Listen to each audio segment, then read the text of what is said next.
దేవరాగం జ్ఞానయోగం వ్యాసపీఠం బహువేదశాస్త్రం బోధామృతహిత శ్రీమన్నారాయణం శివగౌరీ సంభాషిత సకల పురాణం అష్టాక్షరి పంచాక్షరి మంత్రావరణం అఖిల దేవతా సంస్తుతి పారాయణం జయమంగళకరమీ ప్రవచన శ్రవణం అనుదినము శుభము సుఖము జీవన గమనం దేవరాగం జ్ఞానయోగం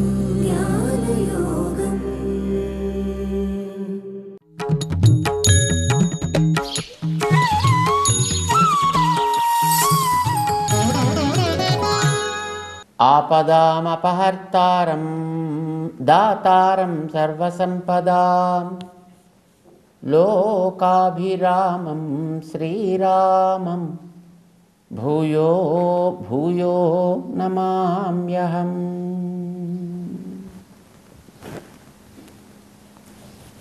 జయ శ్రీమన్నారాయణ.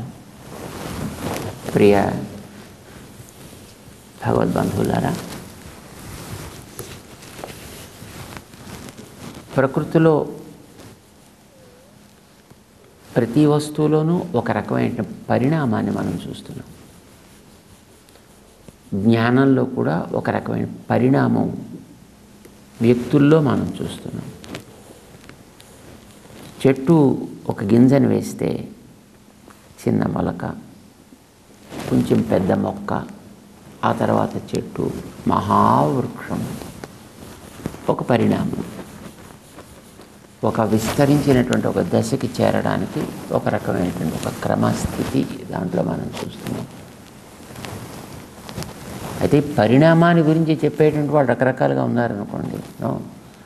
మనకి ఏదో ఈ జీవ పరిణామాన్ని చెప్పేటటువంటి పాశ్చాత్యులు చెప్పినటువంటి పరిణామ క్రమం ఒకటి ఉంది. ఏదో మొట్టమొదట ఏదో ఒకటి ఉంటుంది, అది పోయి ఇంకోటి వస్తుంది, అది పోయి ఇంకోటి వస్తుంది, అది పోయి ఇంకోటి వస్తుంది. ఇలాగా ఏకకణ జీవులోంచి ఇప్పుడు ఈవేళ బహుకణ జీవులు మనమంతా వచ్చాము ఇలా చెప్తుంటారు. అలాంటి పరిణామాన్ని మనకి అంగీకరించలేదు మన శాస్త్రాలు ఏవి కూడా. ఉన్నవే క్రమంగా పరిణతి చెందుతూ ఉంటాయి.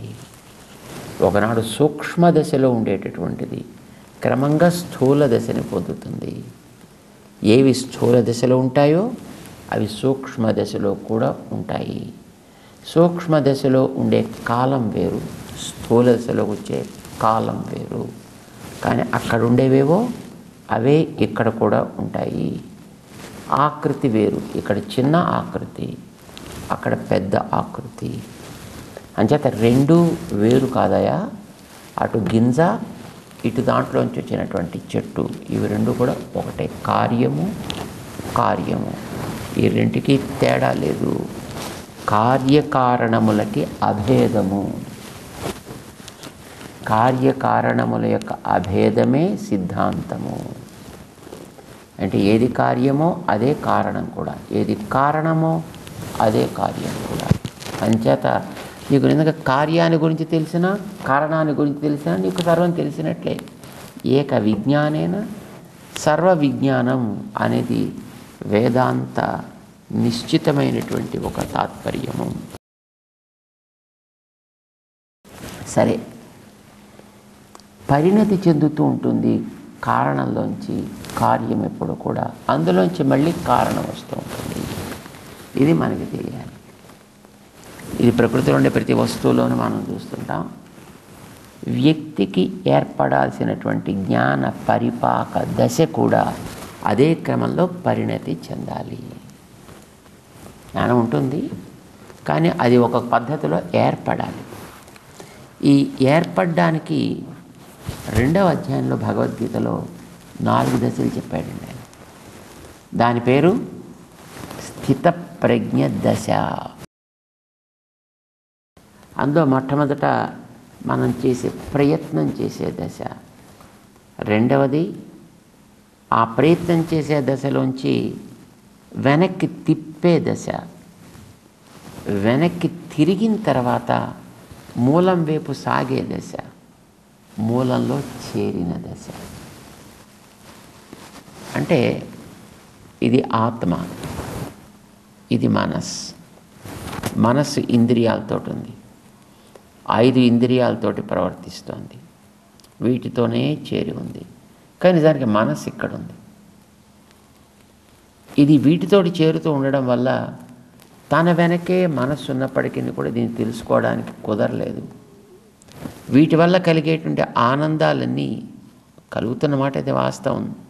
తాత్కాలికంగా ఆనందాలు కలుగుతున్నాయి. చూసినప్పుడు కంటికి ఆనందం, తిన్నప్పుడు నోరికి ఆనందం, వాసన చూస్తే ముక్కుకి ఆనందం, ముట్టుకుంటే దేహానికి ఆనందం. ఆనందాలు తాత్కాలికంగా కలుగుతున్నాయి, కానీ పోతున్నాయి. కలుగుతున్నాయి, పోతున్నాయి. కొత్తవి కలుగుతున్నాయి, మళ్ళీ పోతున్నాయి. ఈ కలిగిపోవడం వల్ల దుఃఖాలు పెరుగుతున్నాయి మనకి. చూడండి, ఒక బల్బు వెనకాతల నుంచి పవర్ సప్లై వస్తుండేటప్పుడు వెలిగి ఆరి ఉందనుకోండి, త్వరగా పాడైపోతుంది.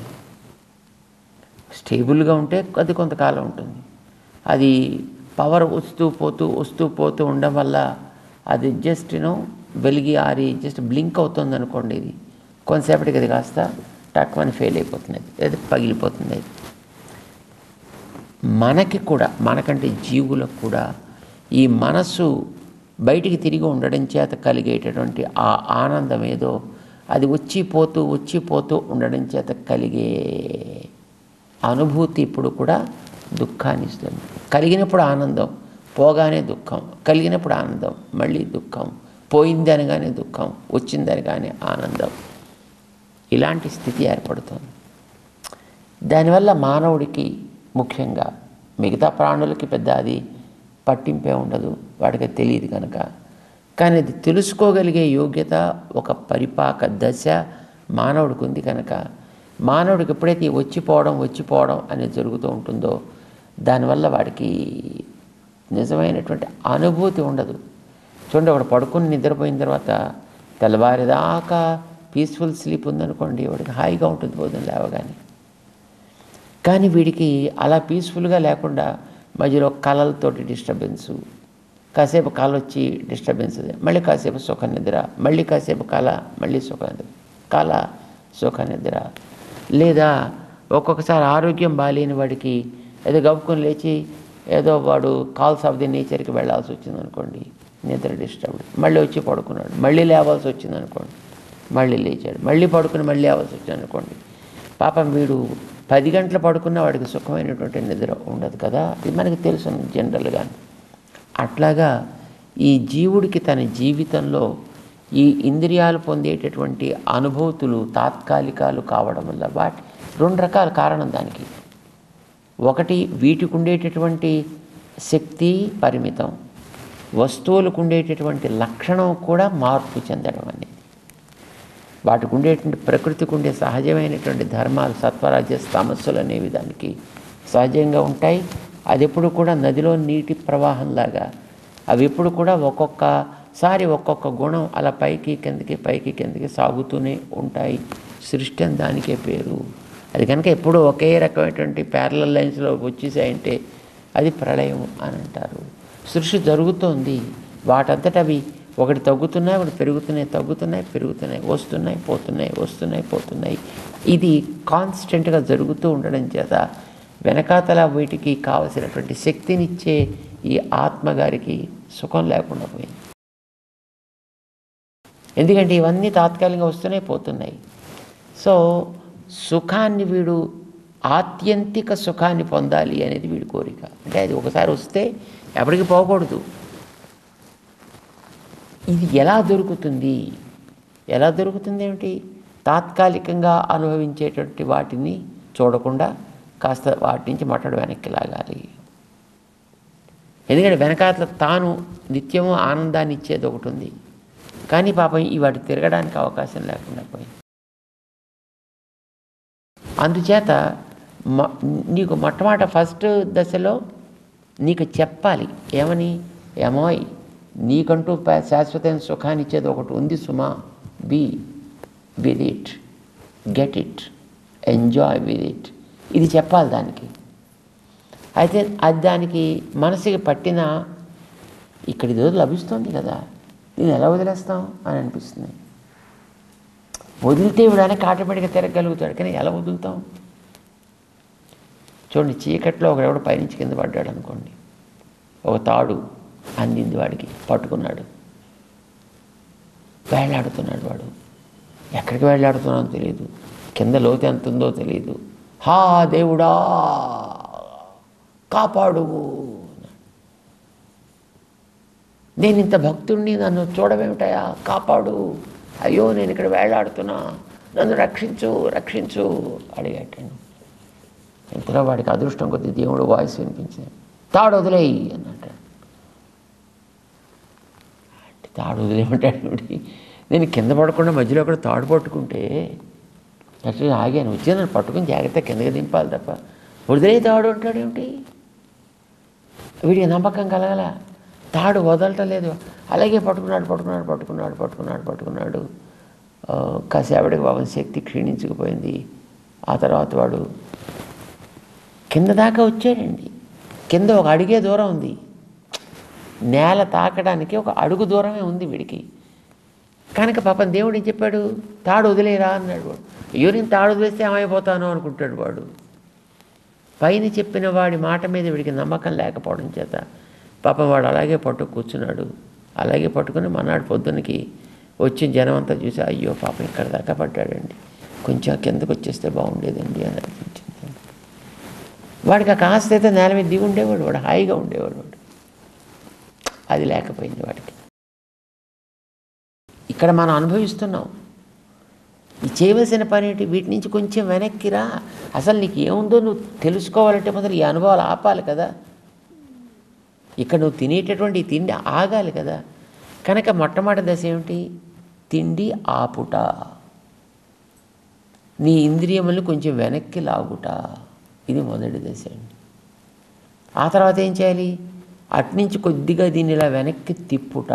దీని వెనకాతలో ఒకటి ఉంది, ఇక్కడ గొప్ప వెలుగు, గొప్ప ఆనందం, గొప్ప ఆహారం నీకుంది ఇక్కడ. కానీ ఇటు పక్కకి నువ్వు రావాలి. చూస్తే నీకు యూ హ్యావ్ డన్ ఎవ్రీథింగ్. కానీ చూడ్డానికే నీకు భయం. అటువంటి అమ్మో ఇది వదిలేస్తే ఏమైపోతామో ఏమిటో, ఓ పూట ఆహారం మానేస్తే చిక్కిపోతామో ఏమిటో. ఏకాదశి ఒక్కరోజు కొంచెం ఉపవాసం చేయండి అయ్యా, ఏకాదశి ఒక్కరోజు లోపల కాస్త ఆలోచించండి అయ్యా, భగవన్నామం పాడండి అయ్యా. ఏకాదశి ఒక్కరోజు కాస్త ఆ లోపల వాటితోటి కాస్త కలిసే ప్రయత్నం చేయండి అయ్యా. ఇప్పుడు ఏదో వాడిని ఉపవాసం, జాగరణం, నామ సంకీర్తనం చెప్పారు, 3 పని చెప్పారు. ఏకాదశి చేయండి. ఉపవాసం అంటే తిండి మానడం అండి. దాని తర్వాత నామ సంకీర్తన చేయాలి, జాగరణం చేయాలి. జాగరణం చేయాలంటే వెనకాతల వాడికేసి తిరగాలి. ఉపవాసం చేయాలంటే ఈ తిండం మానాలి. నామ సంకీర్తన చేయాలంటే వాడు వెనక్కి నడిపించడం. ఇది కొంచెం చేస్తే నీకు అర్థమవుతుంది అది ఎంత గొప్పదో. మనం చేయవలసిన మొట్టమొదటి ఫస్ట్ ఈ తిండి ఆపాలి, కొంచెం దీన్ని వెనక్కి తిప్పాలి, ఆ తర్వాత దీన్ని నడిపించాలి, అప్పుడు ఇక్కడ చేర్చాలి. ఈ 4 దశలండి. మొట్టమొదటి తిండి ఆపడం ఒక దశ, వెనక్కి తిప్పడం ఒక దశ, నడపడం ఒక దశ, చేర్చడం ఒక దశ. ఈ 4 దశలు చెప్పాడు. ఇది స్థితప్రజ్ఞ దశ అని అంటారు దీన్ని. ఆ 2వ అధ్యాయంలో అర్జునుడు అడిగాడు, స్థితప్రజ్ఞస్య కా భాష అని అంటున్నాను. దానికి సమాధానంగా 4 శ్లోకాలు చెప్పాడు. ప్రజహాతి దుఃఖేషు యస్ సర్వత్ర యదా సంహరతే చాయం అంటూ 4 శ్లోకాల్లో ఆ పద్ధతిని ఆయన అందంగా వివరించాడు. అయితే ఆయన ఇక్కడి నుంచి చెప్పలే, లభించి చివరి ఫలితం ఏంటి? ఇప్పటిదాకా వీడు 5 వోల్ట్స్ బల్బు చూస్తే ఇక్కడ 500 వోల్ట్స్ బల్బు ఉంది ఇక్కడ అండి. ఇక్కడ ఏదో దానికి తీపి కొద్దిగా అక్కడక్కడ అంటుకున్నటువంటి రుచి ఉంటే ఇక్కడ తీపి సోర్స్ ఇక్కడ ఉంది దానికి. నిజమైనటువంటి ఇప్పుడు చెరుకుగాడు ఉందనుకోండి, దాన్ని గట్టిగా దాని నోటితోటి దాని తొక్క తీయాలి, దాని ముక్క విరవాలి, దాన్ని నవలాలి, రసం పీల్చాలి, అప్పుడు దాని తర్వాత చెత్త పిప్పేదో బయటికి విసర్జించాలి. సో ఇంత ప్రాసెస్ ఉంది. కానీ దాన్ని ఒక మంచి పానకంలా కాచి పెట్టారనుకోండి, ఆ చెరకు రసం అంతా తీసి అది ప్యూర్గా ఉంటుంది, ఏమిటి తీపి ఉంటుందో అది ఇంత నోటికి తగిలితే చాలా అబ్బబ్బబ్బా తీపి అన్నట్టు అనిపిస్తుంది. అంత సోర్స్ ఇక్కడ ఉంది వెనకాతల ఆత్మ. ఈ మొట్టమొదటి దీన్ని ఇక్కడి నుంచి తీసుకురావాలి. ఇది ఆపాలి కదా, ఆపాలి, అప్పుడు వెనక్కి తిప్పాలి. వ్యతిరేక దశ అంటారు దాన్ని. ఇది యతమాన దశ అంటారు. యతమానం అంటే వెనక్కి లాగాలి. లాగ్గానే వెళ్ళి అయ్యో నాకు లేకుండా చేసేవాడని ఏడుస్తాయండి. ఏడిస్తే మళ్ళీ టక్కుమని వెనక్కి వెళ్ళిపోతుంటాయి. మళ్ళీ దాన్ని పట్టుకుని తింటుంటాయి, మళ్ళీ వెనక్కి లాగాలి, మళ్ళీ టక్కుమని వెళ్ళిపోతుంటాయి, మళ్ళీ వెనక్కి లాగాలి. ఇది యత్నం చేస్తున్నాడు, ప్రయత్నం చేస్తున్నాడు. కనుక దీని పేరు యతమాన దశ అని పేరు పెట్టారు దాన్ని. ఈ యతమాన దశలో మటన్ కొంత సాధన చేసి అలా పట్టుకుని కాస్త అట్టే పెట్టగలిగితే వాటిని కాస్త సరే ఒక పూట నేను తినకపోయినా ఏకాదశి సర్లే ఏమన్నా అని చెప్పారు కదా, సరే ఫోన్లే కాసేపు చేద్దాం, ఎక్కడ కూర్చున్నా అలా వచ్చాం కదా అని ఏదో మటన్ కొంతసేపు అనిపిస్తే అప్పుడు దీనిలాగా వ్యతిరేక దశ దాంట్లోంచి వెనక్కి తిప్పుతున్నాడు. దాని పేరు వ్యతిరేక దశ అన్నారు, రెండవ స్టెప్. దాని తర్వాత దీని లక్ష్యం వైపు దాన్ని నడిపించుట ఏకేంద్రియ దశ అన్నారు. అంటే దాన్ని ఒకే ఏకోన్ముఖం చేసి దానికి చేరాల్సిన లక్ష్యం వైపు చేరుస్తాడు. దాని తర్వాత వశీకార దశ అంటారు. దాన్ని ఇటుపక్క నడిపించి దగ్గర తీసుకొచ్చిన తర్వాత చక్కగా వీడు హాయిగా దాన్ని ఆస్వాదించగలిగేటటువంటి స్థితి. దీన్ని వశీకార దశ. ఆనందం వీడి వశమైంది. ఇప్పుడు వీడు వేరా కాదా ఒకటేనా అన్నట్టుగా అయిపోతాడనమాట. ఇప్పుడు భగవంతుడి విషయంలో చెప్పాడు ఆయన దీని గురించి. జీవుడి విషయంలో కూడా మనం దీన్ని అప్లై చేసుకోవచ్చు. అంచేత మొట్టమొదట యదా సంహరతే చాయం కూర్మోంగానీవ సర్వశః, రెండవ అధ్యాయంలో చెప్తాడు. ఒక తాబేలు ప్రమాదం వస్తోంది అనుకున్నప్పుడు టక్కని మనతో అన్ని ముడిచేసుకొని తన వీపు కింద పెట్టేసుకుంటుంది. అవన్నీ వీపు కింద ఉన్నంత వరకు దాన్ని ఎవరు ఏం చేయలేరు. మెల్లిగా బయటికి తీసుకొస్తుంది. మళ్ళీ ప్రమాదం లేదు అనుకున్నప్పుడు మెల్లిగా బయటికి పోతూ ఉంటుంది. మళ్ళీ ఏదైనా ఉనికి తగ్గింది టక్కని వెనక్కి తీసుకుని లోపల పెట్టేసుకుంటూ ఉంటుంది. అంటే ప్రమాదం వస్తున్నప్పుడు వెనక్కి వస్తుంది, మళ్ళీ దాని మీద ప్రవర్తిస్తూ ఉంటుంది. కనుక దీన్ని యతమానము, ప్రయత్నం చేసే దశ అని అన్నారు అనమాట. ఇది ఫస్ట్ స్టెప్. దాని తర్వాత ఇప్పుడు వెనక్కి తిప్పాలి. ఇప్పుడు దీన్ని యదా సంహరతే చాయం అయిపోయింది. దాని తర్వాత యస్ సర్వత్ర అనభిస్నేహ తత్ప్రాప్య శుభాశుభం నాభినందతి నద్వేష్టి. వాటి ఎందు ఇప్పుడు వీడికి స్నేహం తగ్గింది. మెల్లిగా వెనక్కి తిప్పాడు. తిప్పిన ఎవడో వచ్చి అది ఎంత బాగుంటుందో తెలుసునా, నిజమా, మళ్ళీ వెనక్కి తిరిగి బుద్ధి అవుతుంది. ఒరేయ్ అది ఎంత భయంకరం తెలుసునా, అమ్మో అమ్మో అని. అభినందన, ద్వేషం, ఇవి రెండు ఇప్పుడు వీళ్ళు ఉన్నాయి. మొట్టమొదటి వెనక్కి తిప్పడం దాకా అయితే చేశాడు, వస్తువులు దూరంగా పెట్టాడు, ఇప్పుడు వెనక్కి తిప్పాడు.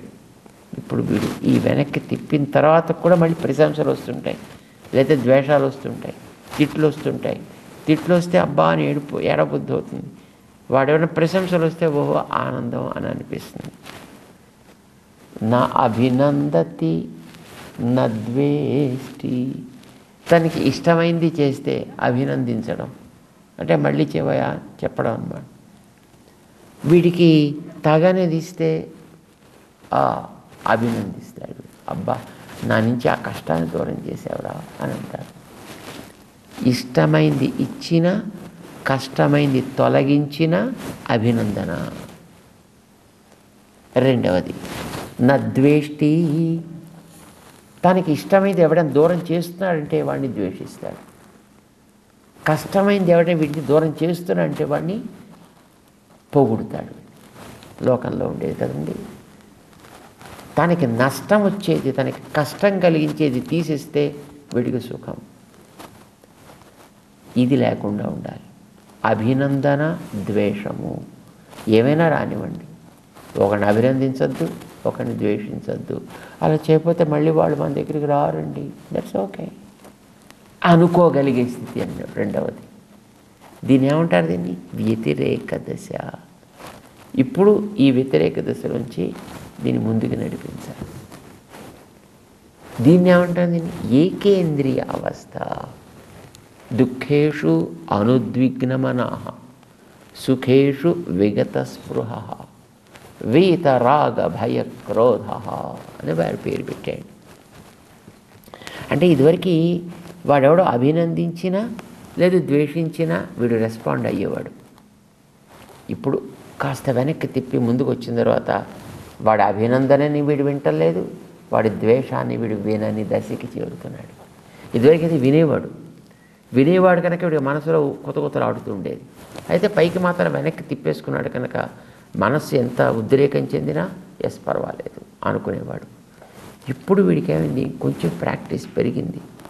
ఈ ప్రాక్టీస్ పెరిగిన తర్వాత ఇదివరకు నోటితోటి అంటలేదు కానీ లోపల మాత్రం ఏడుస్తూ ఉండేవాడు, లోపల మాత్రం ఆనందిస్తూ ఉండేవాడు.